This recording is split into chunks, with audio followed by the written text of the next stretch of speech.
వల్ల కూడా కొన్ని ఏమైనాయి అంటే వాటిని టెక్నికాలిటీస్ని ఓవర్కమ్ కావడానికి కూడా సమయం పట్టింది.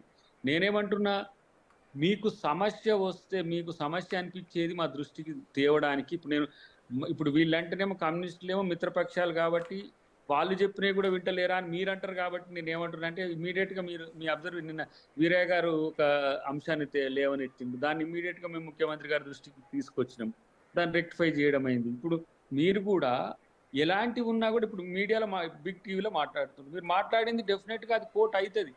ఇంటెలిజెన్స్ మిత్రులో లేకపోతే మా మీడియా మిత్రులు ఎవరైతే ఇప్పుడు ఆ టీవీల యొక్క అన్ని వివరాలు తీసుకొని ముఖ్యమంత్రి గారికి దాన్ని రేపు మార్నింగ్ సబ్మిట్ చేస్తారు. అలాంటప్పుడు వ్యాలిడ్ ఇష్యూస్ను పక్కన పెట్టి రైతులకు రుణమాఫీ చేయాలని చెప్పి రైతులకు రుణమాఫీ చేయకుంటే ఎవరికి చేస్తాం?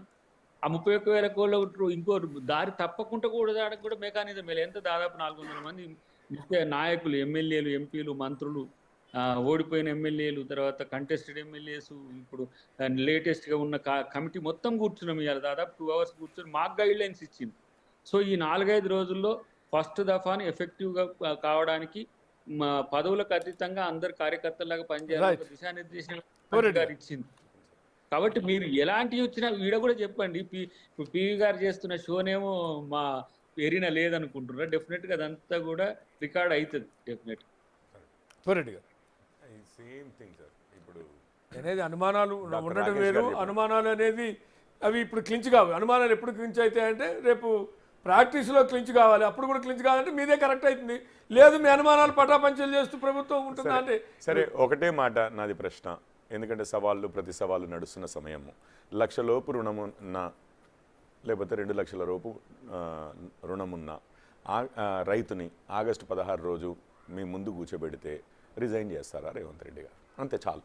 చేస్తామని చెప్పమనండి. ఒక్కరిని తీసుకురమ్మండి. రాష్ట్రంలో 2 లక్షల వరకు రుణం ఉన్నవారు, వారికి రుణమాఫీ కాకపోతే నేను బద్దుడనై నా ప్రతిజ్ఞకు నేను రిజైన్ చేస్తానని చెప్పమనండి. అయిపోయింది. అయితే ఇంతలోపు కూడా ఈ నెల రోజులు టెన్షన్ పడ్డం ఎందుకు రైతులు?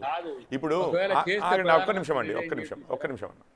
1,50,000 ఇంకో 15 రోజులు అంటున్నారు, 2 లక్షలు ఇంకో నెల రోజులు అంటున్నారు. అంటే నేనేమనట్లేదు, నెల రోజులు అంటే అది ఏమి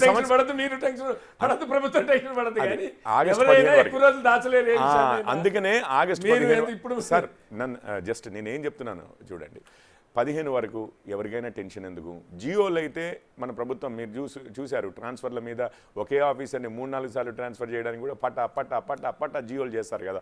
ఆ తెల్ల రేషన్ కార్డు లేకపోతే ఆహార భద్రత కార్డు అందులో నుంచి తీసేసి ఆ రీస్కెడ్యూల్డ్ రుణాలు, రీస్కెడ్యూల్ ఎవరి అవుతాయండి? కట్టలేని వాడివి అవుతాయి. పాపం వాళ్ళే కదా.